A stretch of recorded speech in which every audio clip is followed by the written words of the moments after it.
to another episode of Conversation with Carroll. I'm here with some great guests. These guys are the ones that make all the magic happen, and I would not be where I am today without them, especially during this pandemic. I want to introduce Anthony and Andrew Camel, the guys behind Young Wild Dream Team, and you guys, welcome. You guys are now on this side of it instead of being on the other side of it. We're very honored. Thank you so much for No having problem, us. no problem, man. It's definitely a switch. Yeah, it's just Yeah, you guys are a switch, man. But it's like just us talking. That's all true. it is. That's true. And That's true. a lot of people don't know exactly what goes into everything that you do day in and day out. They always see the end product, and I always associate it to football. Everybody always sees the big play or the interception and just think, oh, wow. And they just think about that. But there's so much work that goes in throughout the week to make that happen, just like what we've been doing and what you guys have been doing with your projects. There's a lot of planning that goes into this stuff. It isn't just something where you just post it on Instagram and that's it, and everybody just thinks you just did it on spur of the moment. It's really might have been weeks, months before people even see this stuff, but it's been all that work that you go through. Can you take me through the mental process that you guys have to do just to get to a certain point to have a good masterpiece or a picture, video, whatever it is? Yeah, so there's two sides. So I'll go to the video side, 'cause that's usually what I handle. Yeah. Let Andrew go to the photo side. So because I'm here with you maybe 80% of my days. Yeah. So, it usually begins with a call or, hey, Anthony, somebody hit me up, they want to use you, or a connection. And it goes from sitting with the client, see what they want. Mm-hmm. After that, it's, okay, we want to do this.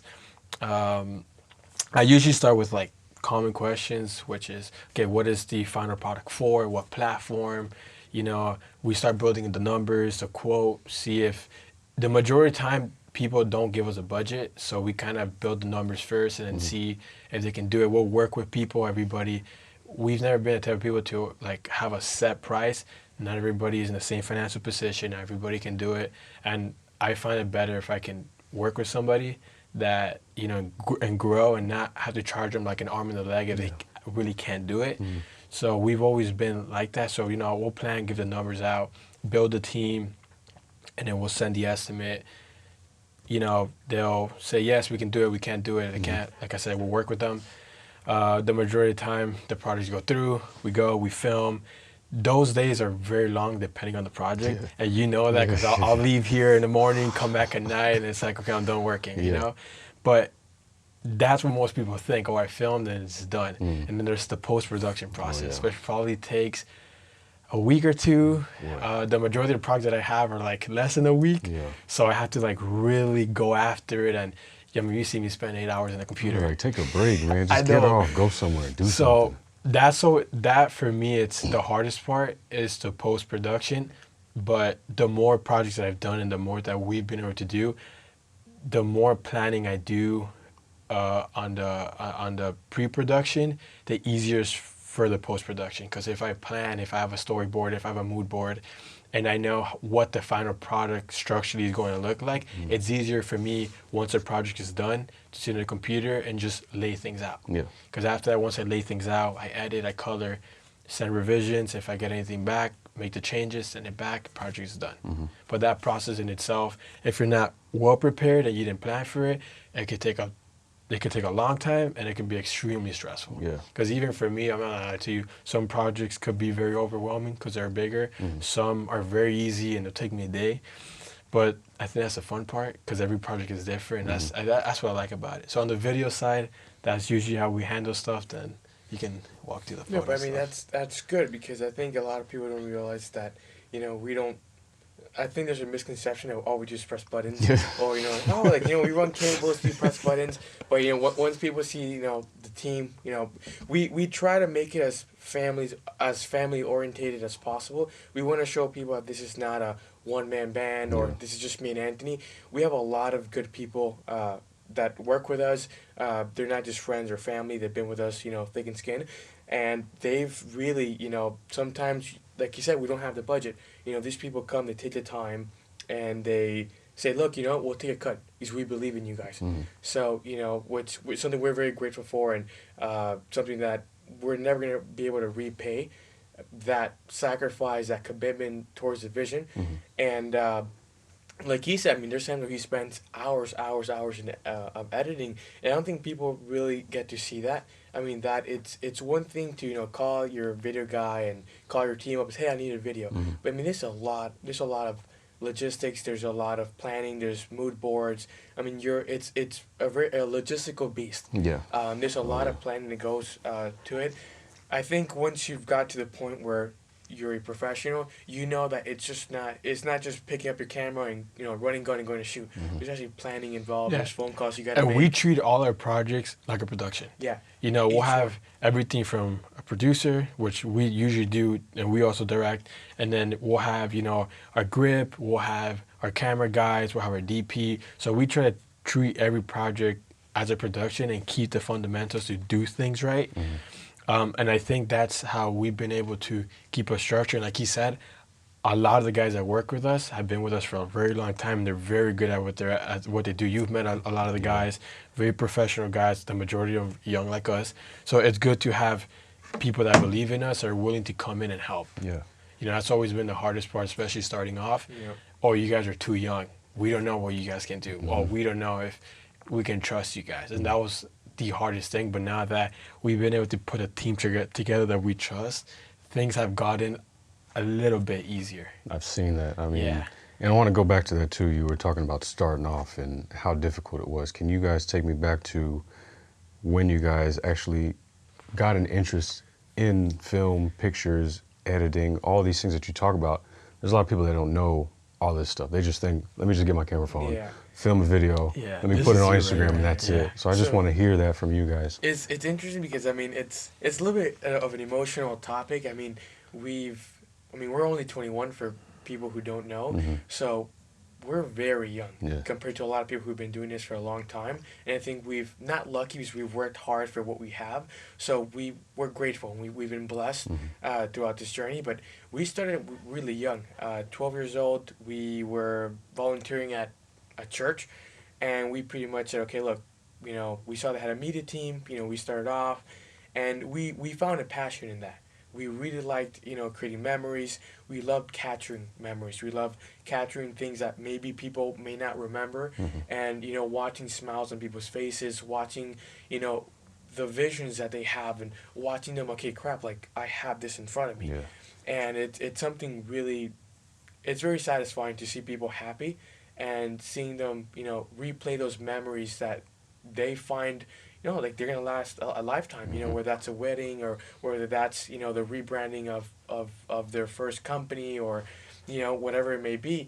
But we started this 12 years old.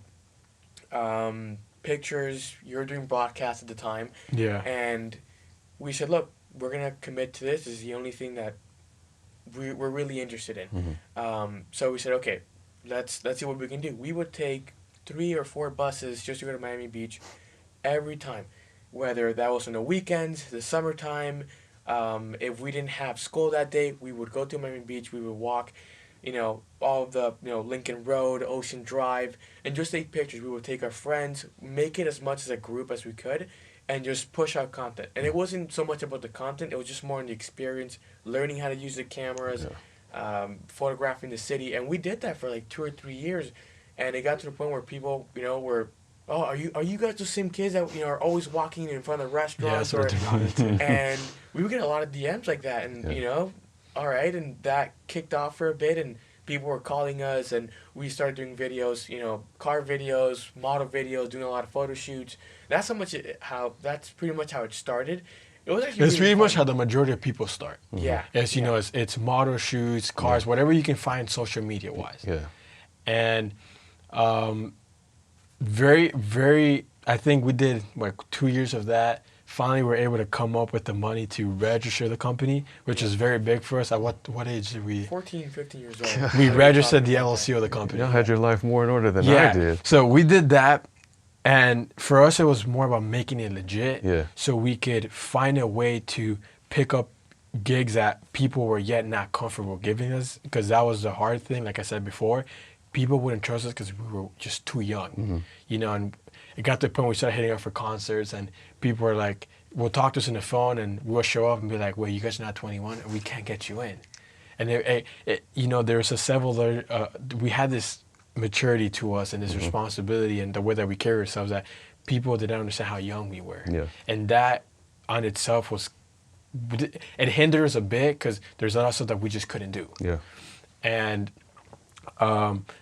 thank God that a lot of people came in and gave us opportunities, and the budgets grew and we started doing more things. So like you said, we were volunteering at the church. Eventually, it became like a 9 to 5 type thing.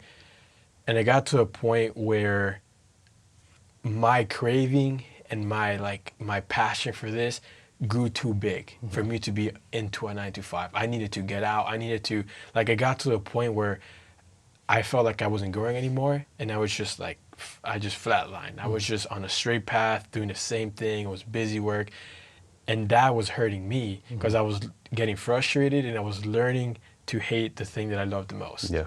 And that sucked because it made me feel bad, and I felt like I'm stuck. And that, my mind was just, I creatively couldn't think anymore. It was like I had to hit a brick wall, and I ran into the 100 miles per hour, fell back, and couldn't get back up.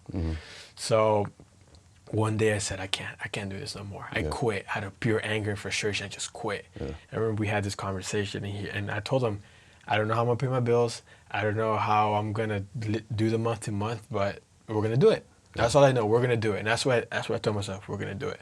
I remember we just kept going. We just kept grinding. We kept working really hard. And then we met you, and everything just aligned itself.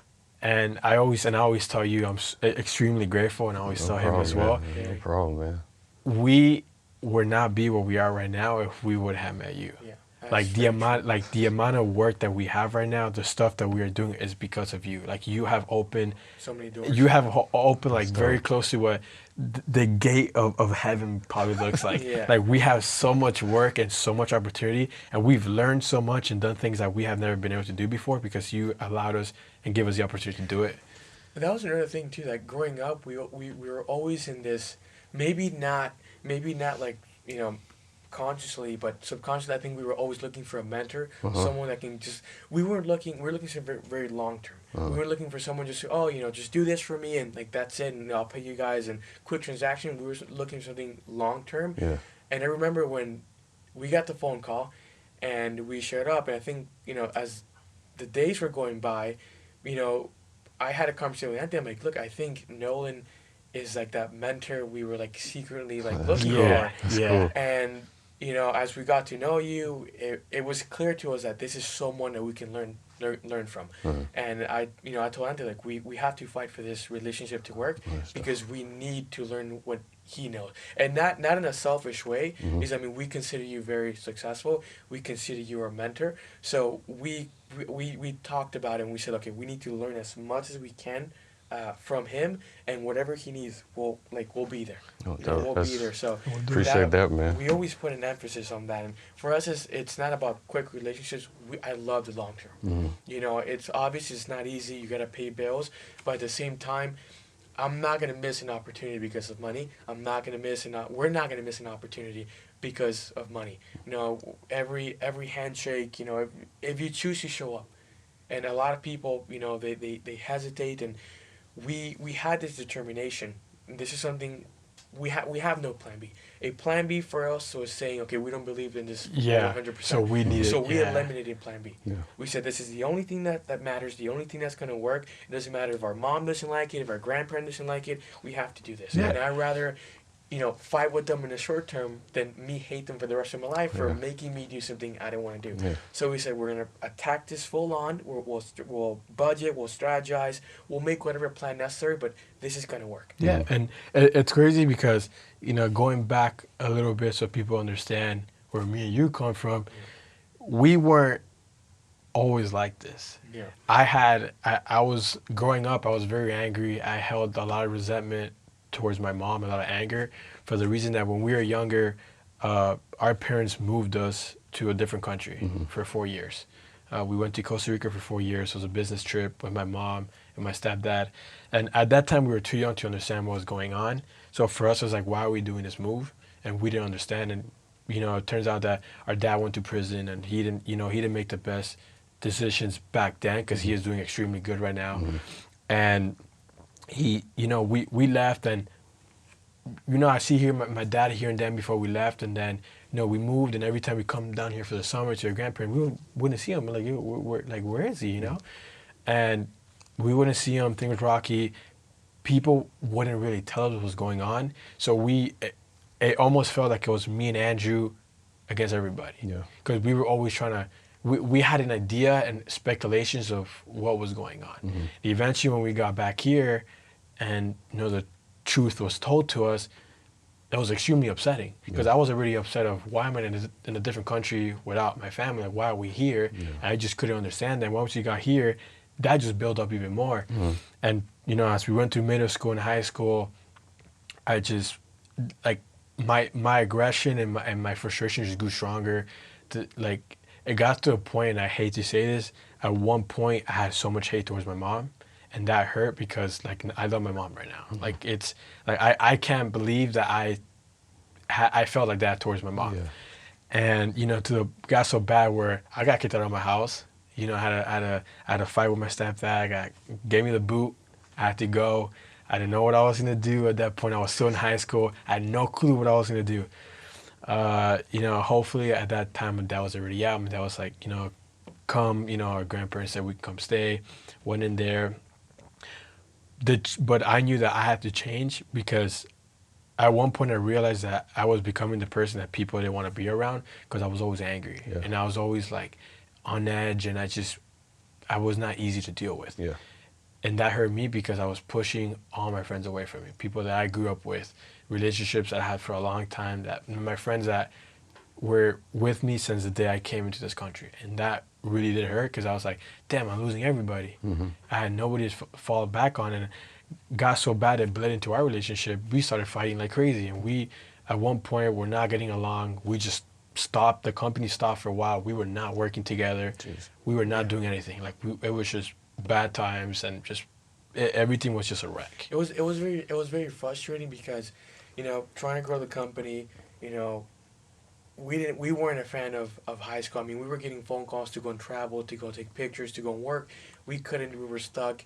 We were fighting a lot with our mom, fighting a lot with our dad, and things were just in a very, very not good place, very unhealthy.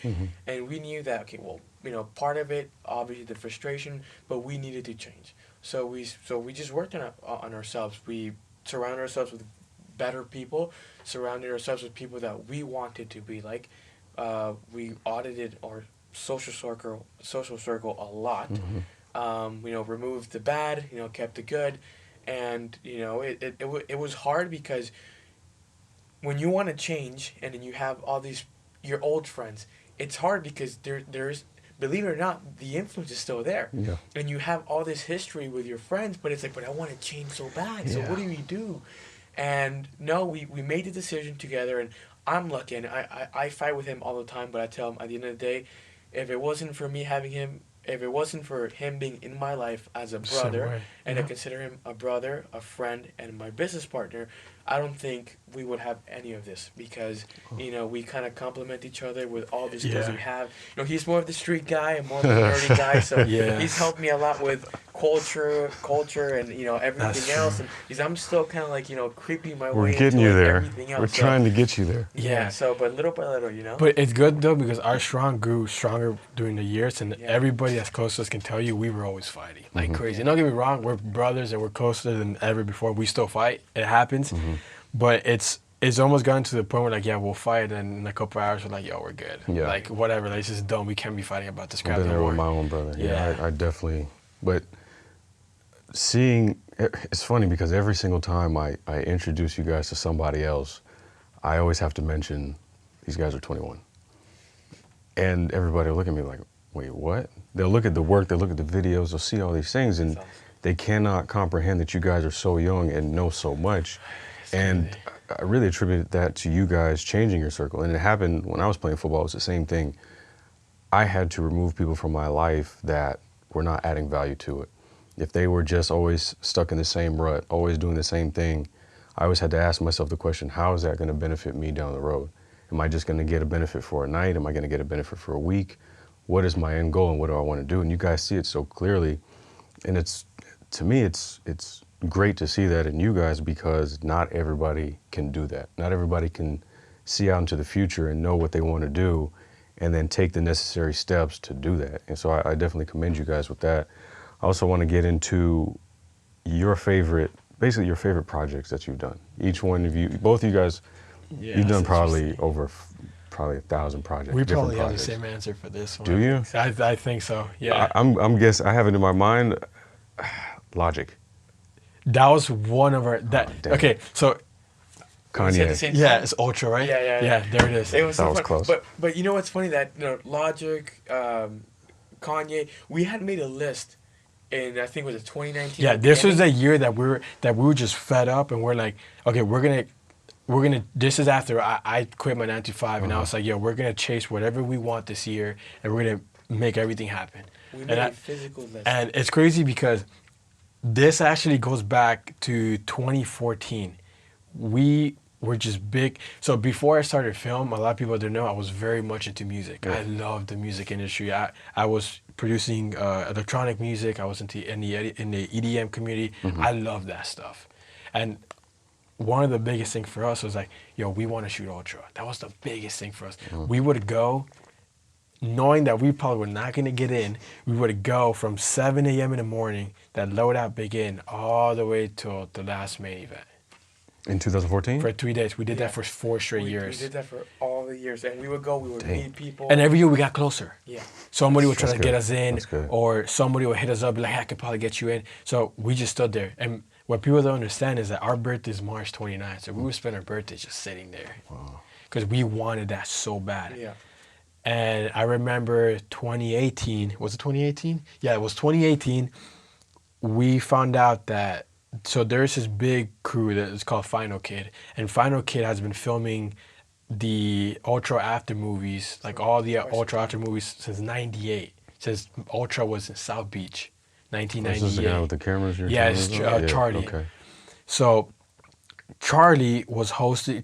Charlie and Final Kid were hosting this gallery event at Red, and Red is this digital cinema. These digital cinema cameras, right? These professional digital cinema cameras, and they're holding this event in Wynwood. So we're like, okay, let's go. Let's see if we can meet him. And that time he had this internship, so we went, tried to meet him in person. Told him, we found out about the internship there. So Yeah. I told, he was like, I remember because when we walked up to him, he's like, oh, you guys remind me of the Martinez twins. And so these two, like, I think they're like music producers in like the Hispanic community. And they're like, I didn't know who they were at that time, so I don't think I'll look them up after. I just laughed. And he was like, yo, look, I have this internship program that you guys should sign up for. Signed up for it, never heard anything back. 3 weeks before Ultra 2019. No. No. Same week that Ultra was going on, I'm driving home from work, and I get a phone call. I look at it, I'm like, okay, I don't know this number. I'm not picking up. It's probably some spam. They get a text on WhatsApp. I'm like, that's weird. So I'm reading the message. I'm driving, which, by the way, I don't do that. I don't text and drive. It was just, we were so close to Ultra. We were just desperate. Yeah. And I get the message. I'm like, okay, this is Charlie. And he's like, hey, look, hey, what's up, man? I hope you still remember me. Yeah, this is Charlie from last year, from Ultra. I'm like, wait, hold on a minute. I parked my car. I called him, and he goes, hey, I would like to have you and your brother come and, tag along. And we were thinking that we're going to probably just go and help out, like, pre-production, and they probably won't let us in the main event. We helped them out with everything. I mean, we shot, we assisted. I mean, it was so much fun. I've never... It's interesting because anybody who works production or photography or video, that the hardest thing to do is shooting people. Some people don't want to be in front of the camera. Some people are just too camera shy or too awkward. Everybody in Ultra wanted to be in front of the camera. It was just everybody fun. loved the team so much, and they knew that was the team for the after movie. So everybody wanted to be in the after movie. People would come and grab the photographer. Hey, can you take a picture of me or take a video or can you get a shot? For us, that was amazing because the place that we worked at before, people didn't want to be on camera. Yeah. And it's like because we liked photographing and capturing moments, and that involves people. Yeah.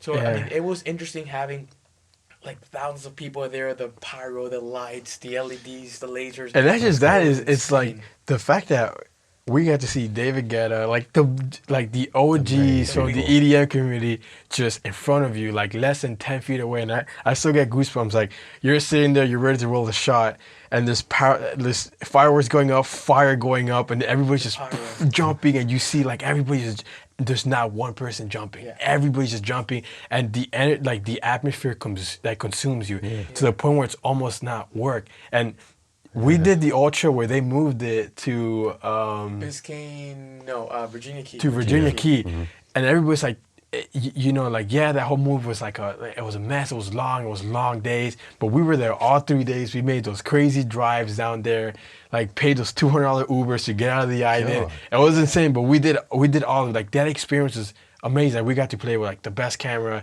and the crazy thing too is that when like, you watch certain things and you're like, oh, I wonder how they made this. Or like, we just got to see the workflow. Yeah. Which was, for me, like super cool because we got to learn a lot. Like in my head, I'm like, damn, these guys are filming with probably this camera, these lenses, and they're doing all of this. And the creativity that these guys have and the way that they're directed and just the way that their workflow works was insane. They had like 7 guys shooting at the same time. You know what? And I think it pushed us, like, it's something that we were not used to. Every person that had a camera in their hand was either dancing, like, like beating their head to music. Yeah, Everybody knew that insane. we're here to work. There's a job that has to be done, but we're gonna have fun. I don't remember if there was any instance where there was not anyone with a camera bumping their head. Everybody was dancing to music. All the camera guys. And you're so close to like the speakers that your heart, like you have these earmuffs in, and your heart's like vibrating really hard. Wow. And then when the fire, like the pyros go up, it is so hot that your face like turns away. It's that insane. You guys are still focused enough? Yeah. And it was just fun. You learn how to direct people because you would go up to these people and you kind of it's interesting because as a creative, I love involving either the client or the subject that I'm shooting. I like to involve them as much as I can in the creative process. The fact that we were able to do that with every person that was in front of our lenses, in front of those cameras, was amazing. I mean, we had movies with Red, and we were jumping into the crowd, and there's like thousands of people jumping you, like pulling your shirt, and you're getting that shot. The commitment, the passion, it was there. So we had made a list, So yeah, Ultra was fun, but the first thing we had on the list was Ultra. We had a physical list. Then it was like, we want to shoot Logic. We want to shoot Kanye. We're massive Logic fans. That was a must. We were getting phone calls like, hey, like, you guys want to shoot Logic? Yeah, all right, check. That was that same day. We were home, bored, got the car, got ready, dipped. Like, we just headed out. And it was so funny because I remember that we went to go shoot, and then we were only allowed to shoot like the first 30 minutes or something like that, and then the rest of the time, like, oh, you guys can go put your cameras in your car and just come back and you can stay the whole concert. I was like, concert.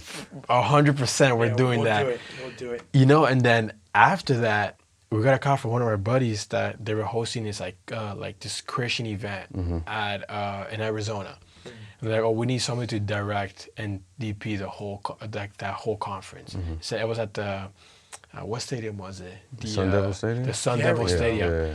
And pretty nice stadium. I was like, 100%, I want to do it. Because I, got to DP, got to direct it. So we, in a sense, we got to run an actual conference at a stadium. Yeah. Nice. And we had just turned 20 that year. We weren't even 21 yet. So in my head, I'm like, oh man, I really want to do this because I want to test my ability. I want to see how much I've never had that much work. But and you're not even home. You're somewhere else that you've never been to before. Yeah. So in my head, I'm like, okay, I can do this. I want to do it. And I told Andrew, we need to do this because this is going to elevate our skill set, and it's going to help us see, okay, how much can we really handle? Like, let's put us to the test.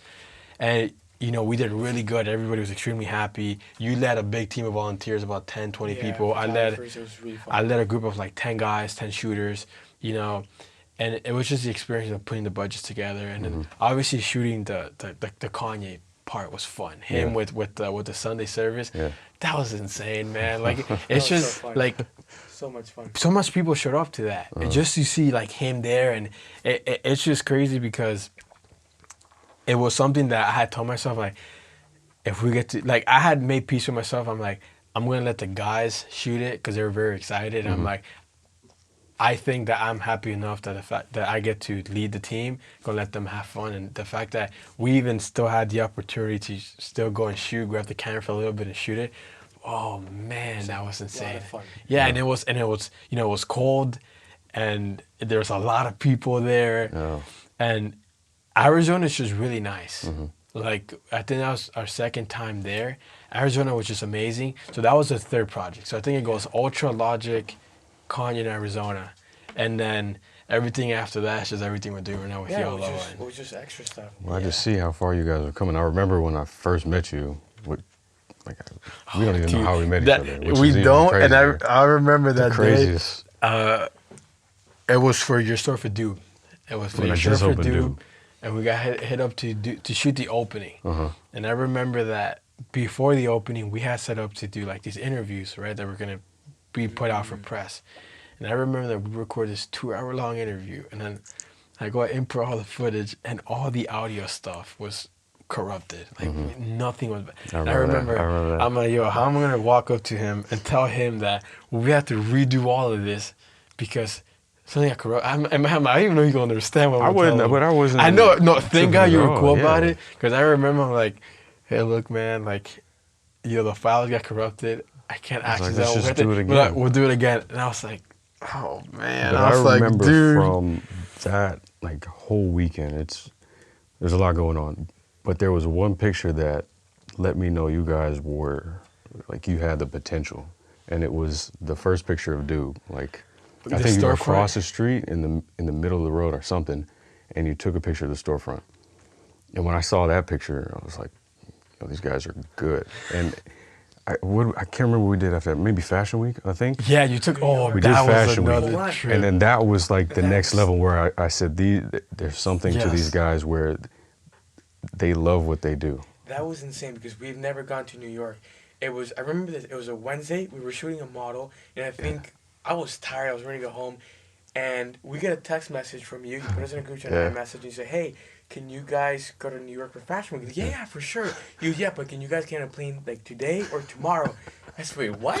Like, this week? We kind of like, this week. Yeah. Tomorrow. We rushed home, packed our bags, and we were on a plane to New York. And we dipped. But it was the funnest. That trip was so, because we've, like, it's like, okay, like I've been to Taiwan to film. I've been to Africa. I went to Ethiopia. I went to Myanmar. You went to Italy. So we got to do a couple of things, but we never got to travel the States like that. Yeah. And New York is like, everybody wants to go to New York. Yeah. Well, we've never been to New York. So like, bro, we ain't passing this up. Let's go. Packed all their stuff and just dip. Yeah. But that trip was fun. I mean, like, I like fashion, but I've never been around that much stuff. And I was just like, oh, man. A little different. It was a little different. Walked in there, I was like, okay, this is how this is. But then you see stuff that you like. You know, you kind of go home. I went back to the hotel, started looking things up. I'm like, ooh, yeah.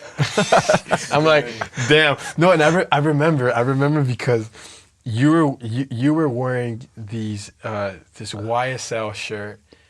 You had you had these crazy outfits for like that whole time with that. You had these, and it was the shoes. There was these shoes that I was just like, yo, what shoes are those? And I was looking things up, and I was like, yo, there's no way. These shoes are mad expensive, bro. Like, hold up. I went to ask him, like, yo, what shoes are you? You told me the name.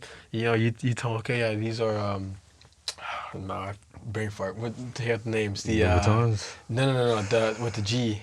The backwards, the G's or the C's, where are they? The G's. No, Chanel's. The Chanel shoes. Yeah.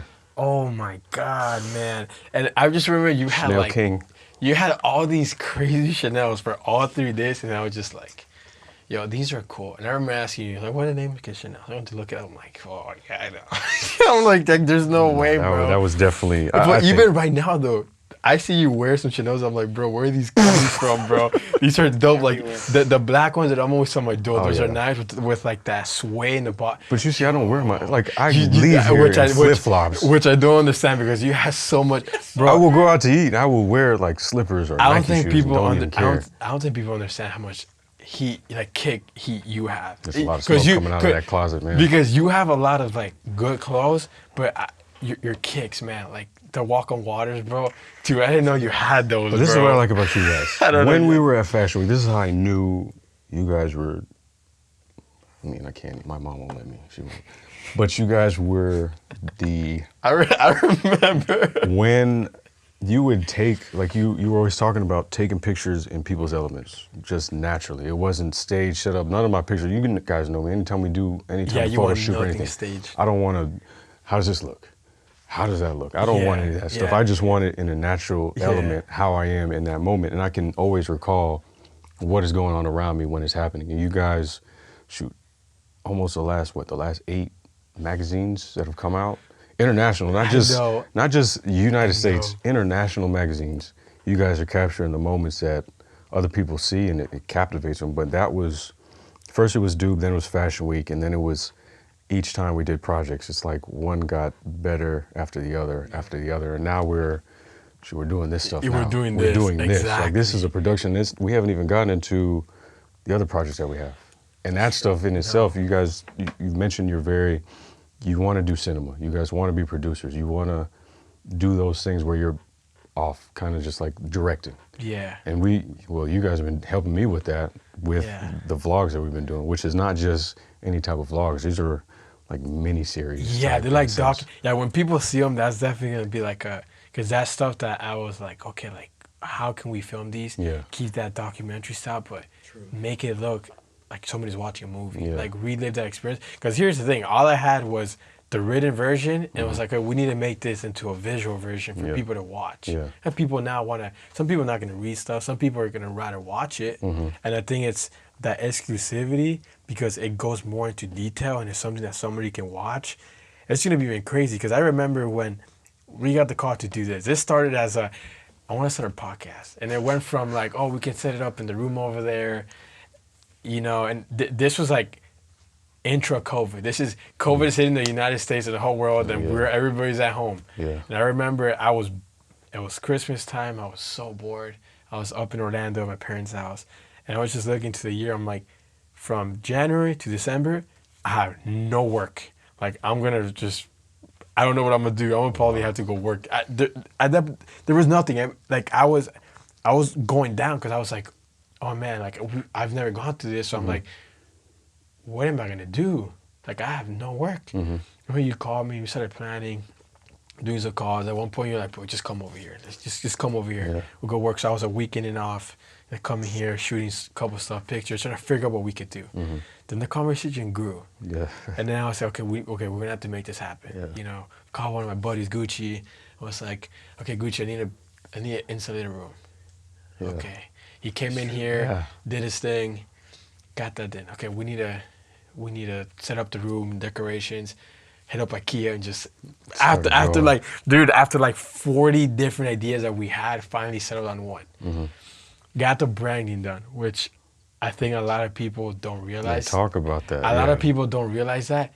Because you guys created this show has an identity. Like, when people think of the podcast, they know what the logo looks like. They know the face behind the podcast. They know the colors. Like, everything has been catered and built around the branding, which is very important. I see a lot of people building podcasts with no branding, and there's no room, there's no logo. It's just like two people talking. And I remember for you was the conversation, which is why we set it up like this. Yeah. So it's face to face. We're having a conversation, and it's just one-on-one. Yeah. That's the look that we were going for. The feel. The thing was cameras and lights. Yeah. And Down in the Zone was like, okay, man, because we were reaching. It was we had it good, but it got to a point where like, okay, it can be better. It can be better. When we started critiquing ourselves exactly, every time. and it was from audio, and it was like, okay, like we needed mics, but we needed to be efficient. Like, a lot of people, traditionally, when you think of a podcast, you're thinking of these big mics, something that you did not want. Yeah. So I had to figure out a way to get mics that you were going to be comfortable with, but that the audio was going to be good enough for people to hear on their cars, to hear on all the like Spotify, iTunes. Like, the audio needed to be good. Exactly. So we got these wired lavaliers. They needed no batteries, run into a mixer. Less interference, just not much that, we didn't have to think about, the batteries run out. Oh crap, we're screwed because we just lost all the footage. So it was just running smart, having the guys to help me, press record. The cameras had recording limits. That was another thing. I'm like, dude, whatever we record more than an hour. Okay, so we need to do that. And then the next thing was okay, how are we gonna piece these together? Mm-hmm. Like the intros, how are we gonna open up? Because like like the hardest thing for me when you told me, I don't want to do what everybody else is doing. Yeah.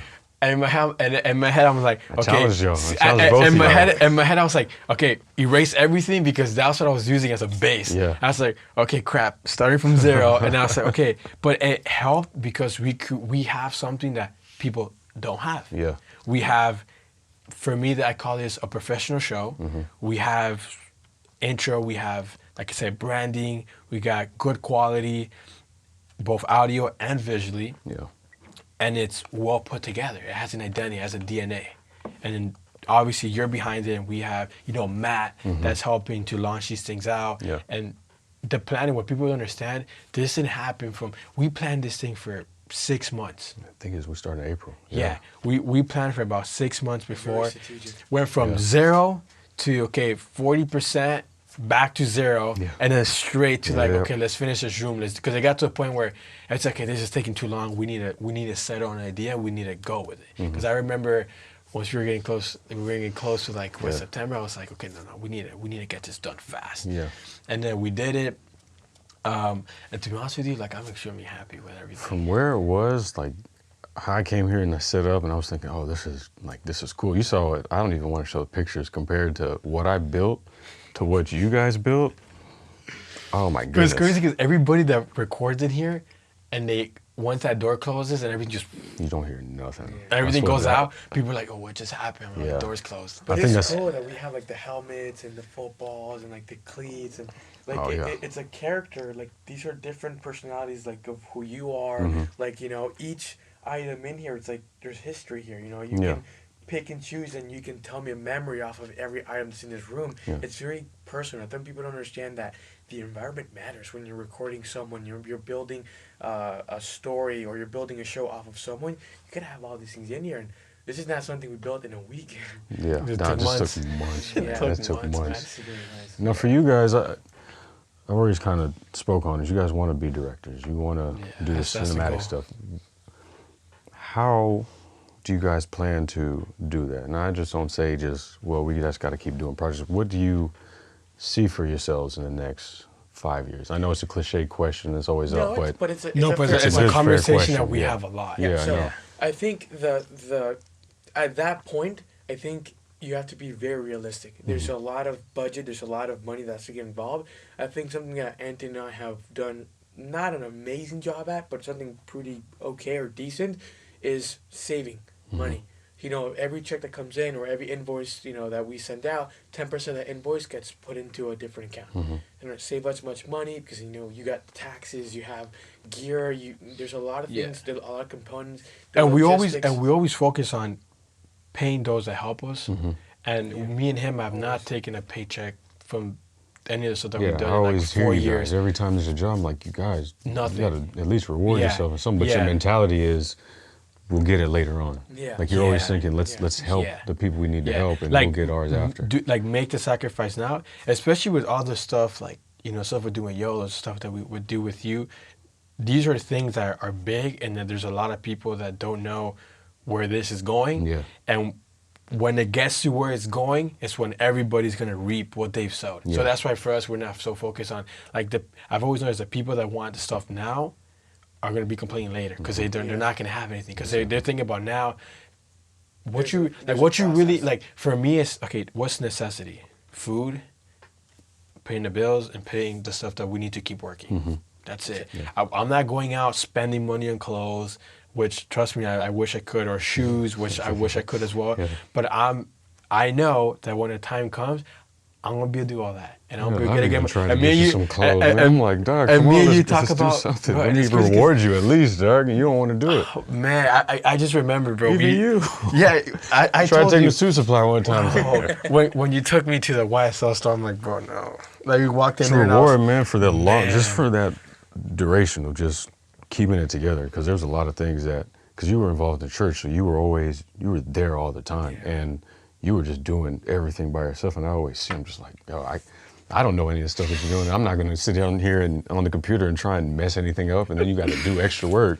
So I saw that, and I was just like, yo, reward yourself, do something. Because I remember when you said, oh, we got to pay everybody else. It was one project that you guys did.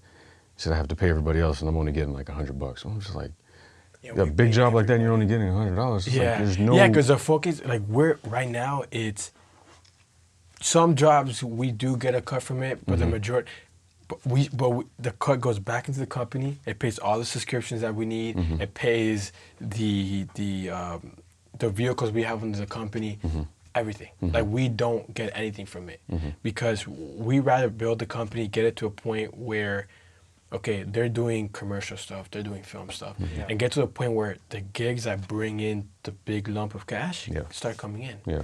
Because at that point, then, you know, that was the biggest thing for me and Andrew is, you know, when you start off, you're hustling.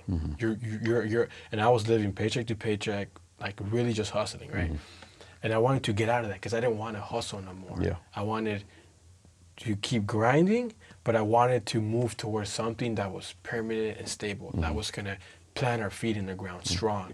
And you know, it didn't matter if something came in that was stronger, even if we tilted over, we were still rooted strong and we couldn't fall. So that's what I wanted. And that's what we both wanted. Yeah. And now it's gotten to the point where we're very close to that. We are now at a point where I'm not saying that we're like rich. I don't define success by money. I think that me and him are extremely happy. We get to do the things that we want to do. We get to do the projects we want to do, pay the people that help us, and still at the end of every month be like, okay, we're good. Yeah. Yeah. You know, we're not drowning underwater. Yeah. Which was, we lived like that for 6 years straight. It got very frustrating. It was taking a toll mentally on me because when you're in those positions, it doesn't matter. Like, you can try so hard, and that was my biggest battle. I was trying so hard not to think about money, but it's all that's hitting you in the face. Like, you know, bills come in, you're like, I was overdrafting every month by $200, $300. At one point, I had reached like $1,000 overdraft. I literally didn't have the money.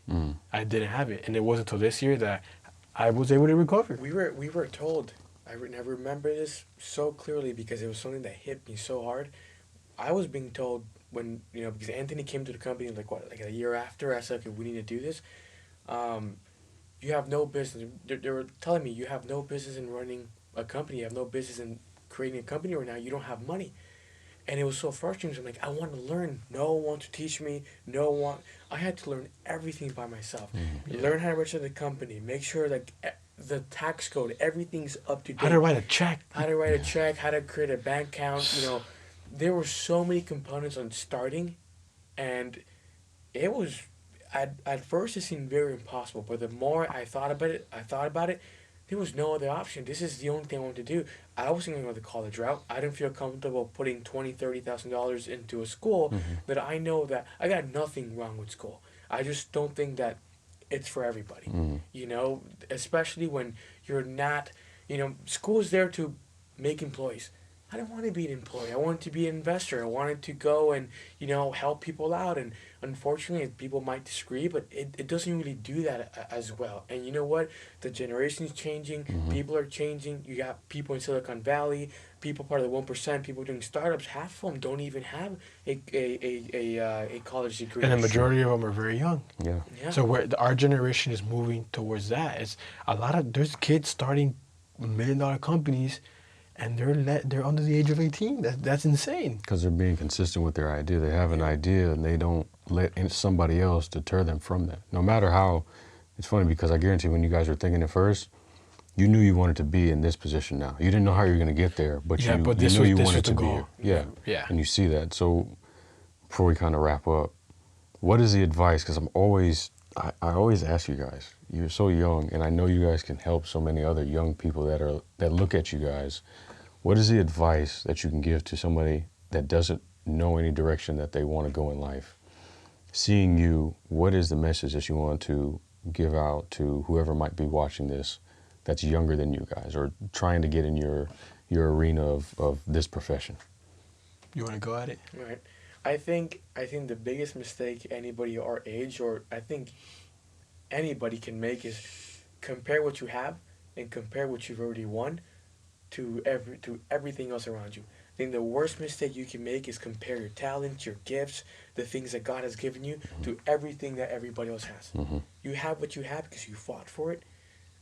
you earned it, and there's a passion, and I think there's a lot of there's a conversation that needs to be had where I rather be hated by who I am than loved by something that I